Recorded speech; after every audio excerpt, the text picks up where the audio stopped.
konsepnya dulu ya. Widyalaya ini bukan membuat orang itu menjadi pemangku gitu, enggak seperti bukan itu. seperti itu adanya ya. Apalagi Widyalaya ini konsepnya dalam bentuk sekolah, tapi sekolah dari tingkat TK. Iya, dikelola. Hmm. Widyalaya ini sebenarnya statusnya nanti akan sama juga seperti sekolah negeri yang sekolah ada. negeri Ya. Jadi apa yang menjadi keistimewaan atau nilai lebih Widyalaya ini, Pak Haji? Kalau kita lihat modal budaya, ya, itu sesuatu hal sumber daya yang tidak berwujud yang sangat sulit ditiru. Tidak mungkin orang bisa niru. Hanya kita yang punya kan. Ya.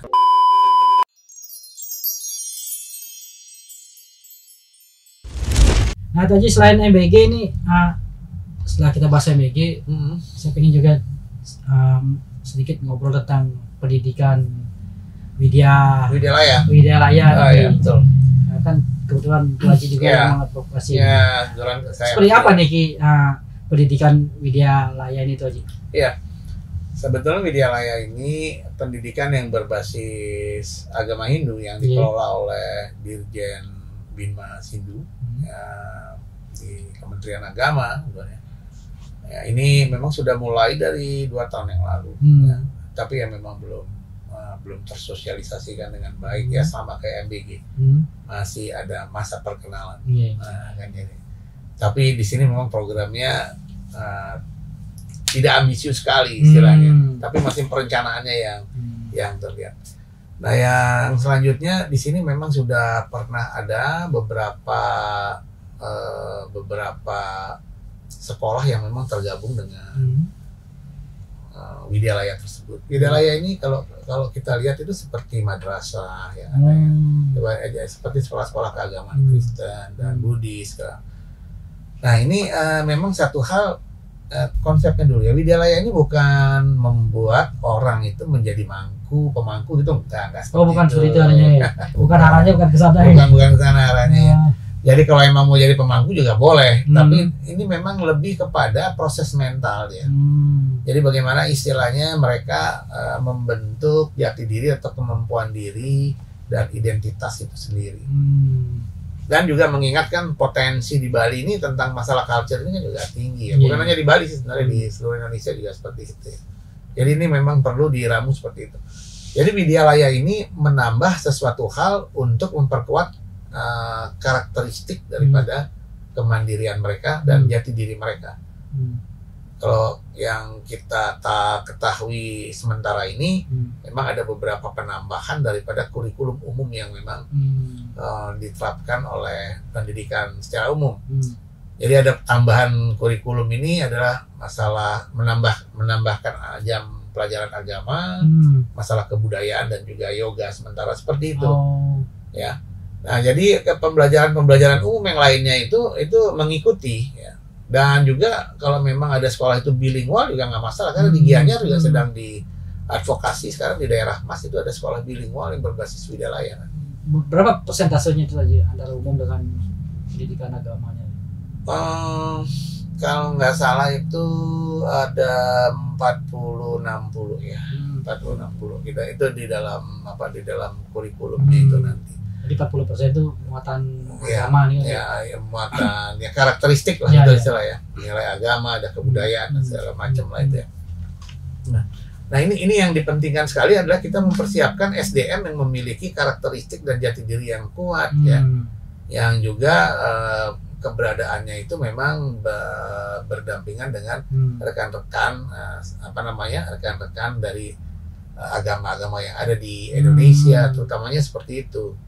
Jadi ya istilahnya memperkuat mentalitas ya. Kalau nilai-nilai itu kan sebenarnya memperkuat mentalitas dan memperkuat norma-norma yang ada di masyarakat. Jangan sampai dia tidak mengetahui hal-hal seperti itu.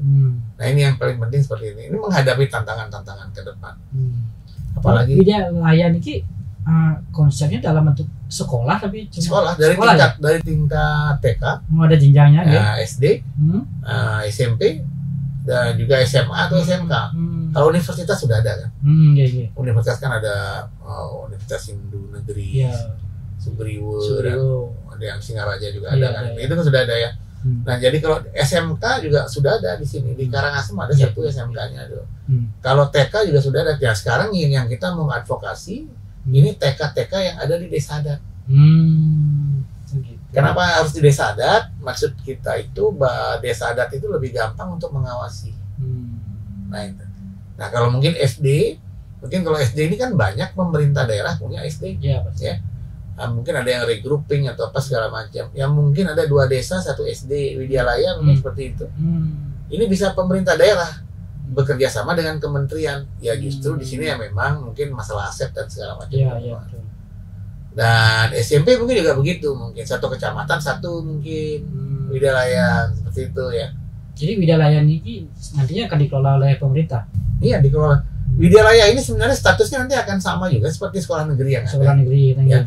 Nah yang sekarang ini kan yang kita apresiasi kan Kabupaten Buleleng. Teman-teman di DPR di Buleleng punya inisiatif untuk membentuk Perda Widyalaya, itu bagus sekali. Dan ini juga akan membantu beban anggaran pemerintah daerah ya terhadap biaya operasional perawatan daripada sekolah-sekolah tersebut. Dan juga kita apresiasi seperti Pak Wali Kota Denpasar dan juga Pak Bupati Badung juga memiliki surat keputusan Bupati dan Wali Kota yang mana bisa membantu sekolah-sekolah swasta, termasuk Widyalaya itu sekolah swasta juga. Jadi ada insentif tambahan. Nah, jadi kalau guru-guru dalam Widyalaya nanti, meskipun di yayasan, itu bisa masuk ke 3K juga. Oh gitu. Ya, dan sekolah itu juga bisa mendapatkan BOS, ya, BOP juga dapat, dan bantuan sarana prasarana. Meskipun swasta. Nah, sekarang di Denpasar ini ada 2 yang sedang kita advokasi. Itu ada sebuah yayasan di Penate, Widya Sakti. Oh, Widya Sakti. Ya. Tadi saya ke sana antar anak lomba. Ya, itu kan dari tingkat TK ya kalau nggak salah. TK, SD, SMP kalau nggak salah ya, yang di Penate. Itu sudah dalam proses sekarang. Widyalaya, dan lagi 1 TK yang miliknya Desa Adat Panjir. Nah, kita akan coba dulu sebelum yang lainnya akan mengikuti nanti. Nah, sekalian juga kita membahas ini di kementerian agar ada penambahan tentang masalah dana-dana dari APBN tentang masalah perkembangan Widyalaya ke depan. Nah, seperti itu. Jadi di Bali ini mungkin sudah ada 20-an ya. Di Bali sudah 20-an. Ya, 20-an ya kira-kira. Kira-kira 20-an kalau nggak salah ya. Kurang lebih seperti itu. Di Taro kan sudah ada Widyalaya itu. Terus di Gianyar paling banyak ya itu Widyalaya. Gianyar, Badung juga ada. Di Denpasar ada, tapi baru sekolah berkebutuhan khusus mungkin 1 ya ada. Ditambah dengan ini nanti ditambah dengan Penate dan ini. Ada beberapa yang di Badung juga lumayan juga lah itu. Ada target khusus tuh masing-masing pemerintah kota PMK itu berapa gitu? Ya mungkin ya kemarin kita mengadvokasi ini dengan pemerintah Kabupaten Buleleng. Ya kami ketahui di Buleleng kan banyak kendala juga tentang masalah pendidikan ya, selain masalah wilayahnya luas masalah perbaikan sekolah. Betul. Buleleng dan Karangasem ini 2 ini mungkin perlu kita ada perhatian. Ya pertama ya tujuan Widyalaya ini kan sebenarnya membentuk karakteristik anak yang lebih matang ke depannya. Yang kedua kan bagaimana sustainability pendidikan ini secara baik. Nah memang cost pendidikan nggak sederhana kan, nggak kecil, dan makanya dengan adanya Widyalaya ini sebenarnya APBN juga bisa terbagi untuk wilayah-wilayah seperti Singaraja dan juga Karangasem. Dan sambutannya baik sekali di Buleleng, Pak Wagub yang menerima kami dengan hadap agama dan segala macam di sana, yang nantinya juga mendorong DPR untuk membuat perdanya ini, mendukung Widyalaya ini. Dan beberapa kita sudah sosialisasikan juga di Buleleng itu, seperti di Desa Adat Sangsit juga sangat tertarik sekali. Di Ubud juga, di Padang Tegal juga kemarin tertarik lagi. Dia Widyalaya itu kemarin. Kita sudah rekomendasikan. Kan? Jadi nanti di sana itu kan istilahnya dia bisa P3K guru, bisa dapat dari yayasan juga, bisa dapat dari pemerintah daerah juga. Jadi kesejahteraan guru saya rasa nggak diragukan. Cuma harus linear ya. Harus linear itu aja yang paling penting. Jadi bisa dibentuk nanti di desa-desa adat kan? Desa adat. Saya rasa desa adat sudah banyak yang punya. Ya cuma sekarang kita untuk ini kita mendorong dia untuk bergabung ke Widyalaya. Ke Widyalaya deh. Sehingga kalau Widyalaya itu ada di desa adat, dia merupakan satu kesatuan nanti. Karena unsur kebudayaan itu kan bukan hanya dalam tataran ritual. Jadi ekonomi, pendidikan, dan teknologi kan juga dalam satu tataran unsur kebudayaan yang dari 7 itu. Sehingga ya selain prasraman yang mereka miliki, pendidikan formal juga mereka miliki. Itu jadi, tujuan kita ke sana sebenarnya. Jadi apa yang menjadi keistimewaan atau nilai lebih Widyalaya ini bagi di sekolah lainnya, biar apa namanya adik-adik kita, anak-anak kita tertarik untuk masuk Widyalaya ini? Ya, kembali seperti menu MBG ya. Ya, mungkin di sini perlu ada meramu sebuah sekolah yang memiliki kurikulum yang baik. Kalau Widyalaya sudah pasti identitas dan karakteristik. Tapi bagaimana istilahnya meramu ketertarikan itu dengan kurikulumnya dia yang ada dan cara pengajaran dia. Umpama contoh, apa sekarang ada bilingual school, ya. Mungkin ketertarikan orang terhadap bilingual school, umpama bilingual school itu Widyalaya di sana dalam.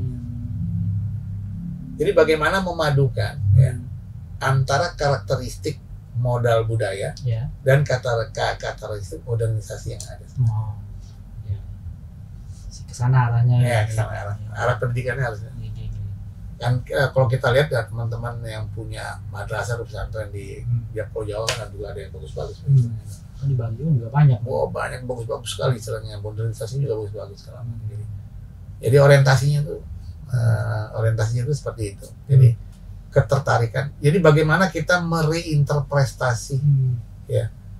Ya, artinya kan kita menginginkan satu tingkat karakteristik atau akhlak yang baik ya, yang memang datang dari nilai dan norma ini ya, yang ini Widyalaya ini. Sehingga kita perlu mereinterpretasi bentuknya. Ya kan? Bentuknya tuh harus seperti apa? Bagaimana kita menggabungkan itu dengan modernisasi. Kalau dapat konsep penggabungan dengan modernisasi perkawinan ini, tinggal bagaimana kita action kita ini ya seperti bentuk menunya itu bisa beradaptasi dengan keinginan anak-anak atau keinginan orang tua. Itu lagi tengah di kata kuncinya reinterpretasi, integrasi, dan adaptasi. Itu kata kuncinya. Sebenarnya ya ke sana kalau kita lihat. Ya kita perlu inovasi lah, berimprovisasi lah. Ya, tapi kalau kita diem aja ya kita nggak ada sesuatu hal ini, kita habis Pak. Kita nggak bisa menjawab tantangan kita 30 tahun ke depan. Dan yang harus kita pastikan di sini sebenarnya kalau kita bicara di dunia ini masalah geopolitik, ya geopolitik itu sudah jelas ya semua ya. Negara-negara itu sudah jelas ya geopolitiknya seperti apa, benar udah jelas ya. Sebenarnya geopolitik ini kan ngikutin ke geoekonomi, Geoekonomi ini kan membawa banyak aliran ya. Ada aliran tradisional, aliran komunis, aliran sosialis, aliran kapitalis. Ya. Sekarang kapitalisnya kapitalisnya merajalela. Semua juga menggunakan kapitalis sekarang kan. Terus ada campuran juga Pak Presiden Prabowo kan Januari itu pernah ada pernyataan Indonesia itu ekonomi campuran. Nah, artinya kita jangan menghilangkan identitas kita. Kita boleh nyampurin dengan modernisasi tapi nggak ngilangin identitas. Artinya jangan hanya anak-anak itu bisa berorientasi kepada neoliberalisme atau kapitalistik ke depannya. Ya, artinya dia juga materialistik secara profit ya. Tapi dia juga memikirkan benefit, kemanfaatan yang ada. Dan yang selanjutnya ya, yang paling terpenting dalam hal ini, kita kan punya potensi culture capital, modal budaya kita. Kalau kita lihat modal budaya ya, itu sesuatu hal sumber daya yang tidak berwujud yang sangat sulit ditiru. Tidak mungkin orang bisa hanya kita yang punya kan. Ya, semua di seluruh 38 provinsi ini punya culture capital masing-masing. Itu makanya saya bilang saya bangga dengan peraturan Menteri Pariwisata ini. Contoh Pak kemarin Kementerian Pariwisata punya program 10 destinasi Bali baru ya. Nggak mungkin bisa loh. Karena memang culture capital nggak bisa disamain. Nggak bisa disamain, beda-beda masing-masing. Beda-beda. Di sanalah keunggulan kompetitifnya dia. Dan ini sudah menunjukkan peradabannya yang di dunia Pak. Dapat berimbang dengan peradaban pariwisata dunia. Number one kan itu istilahnya. Ya, untuk menjaga potensi ekonomi dan culture capital yang seperti ini, kita perlu Widyalaya. Yang tidak bisa orang niru, Pak, istilahnya. Akan menjaga harkat dan martabat dan harga diri kita ke depannya itu. 30-50 tahun ke depan. Mindsetnya harus disiapkan. Ya, kita bukan menjadi follower, Pak. Tapi kita harus jadi endorsement yang memang kita tonjolkan, mempertahankan itu. Dia sampai sejauh mana potensi sumber daya yang dia miliki dia ketahui. Ya, capital is culture, kan gitu ya. Culture is capital. Nah, ini yang mereka harus ketahui. Mereka tidak akan mungkin bisa untuk mendirikan modal itu dari tambang, kan memang kita nggak punya tambang. Kita nggak punya tambang. Kita. Kalau kita budaya. Budaya, Jogja juga budaya, Toraja juga budaya semuanya. Ini yang harus kita pikirkan. Kita harus sesuaikan apa yang menjadi pendidikan kita dengan potensi kita dan dengan orientasi sustainability kita ke depan. Nah, ini nih yang harus amat lah. Kalau pandangan saya seperti itu. Itulah pentingnya adanya Widyalaya ini. Dan ini tidak hanya di Bali itu aja.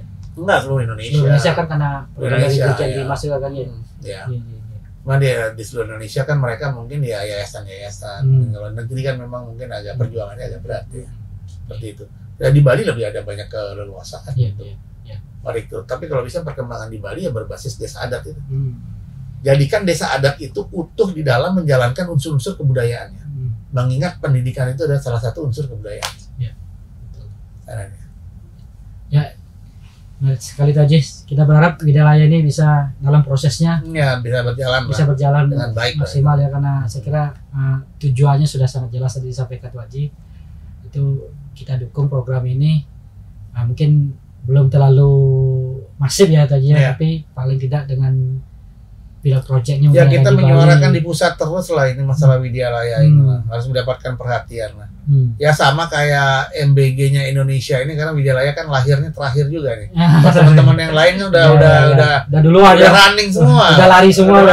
Kita masih merangkak ini. Iya, kita masih merangkak ya. Kalau dukungan dari pemerintah provinsi Widyalaya sampai saat ini yang kami baru berkomunikasi dengan Pak Wali Kota, dengan Pak Bupati, Wakil Bupati Buleleng, itu baik-baik sekali. Beliau responnya sangat luar biasa. Ya sambil menunggu kelengkapan dan persiapan dari Dirjen Binmas Hindu juga ke depannya seperti apa. Jadi kalau memang nanti sudah mungkin ini akan menjadi momentum ya Widya Sakti ini ya. Widya Sakti ini kalau memang sudah nanti keluar jadi momentum, ya kita akan mendudukkan satu meja nanti dengan Pak Dirjen, Pak Bupati. Kalau memang sudah Pak Bupati dan Pak Wali Kota sudah bisa, yang paling penting kan ini TK, SD, SMP nih. Nah, nanti Pak Gubernur yang terakhir SMA, DPRD provinsi juga penting juga kalau itu. Tapi yang kalau bisa nih infrastrukturnya yang paling penting. Dan juga guru-gurunya. Nah, ini juga kami juga sebenarnya sedang mengadvokasi guru-guru bahasa daerah dan juga agama. Jangan disamain itu. Kalau bisa ini sekarang provinsi sekarang itu memberikan kuota untuk hal itu. Dan kebetulan sekali saya sendiri sekarang memang ada di tim Undang-Undang Perlindungan Masyarakat Adat. Dan juga kemungkinan akan dimasukkan juga di dalam tim rancangan Undang-Undang Bahasa Daerah. Yang kita lihat Jawa Barat yang memiliki guru bahasa daerah yang memang sudah bagus sudah terstruktur ya di sana. Itu perlu di Bali kan nanti. Ya, perlu kita meniru seperti itu nanti. Sana. Untuk semua tuh Haji. Sama-sama kesempatannya. Semoga apa yang kita perbincangkan hari ini bermanfaat bagi pemirsa, bagi teman-teman di Tribunus. Demikian obrolan kami akhiri dengan Paramo Santi. Om Santi. Download Tribun X sekarang. Menghadirkan lokal menjadi Indonesia.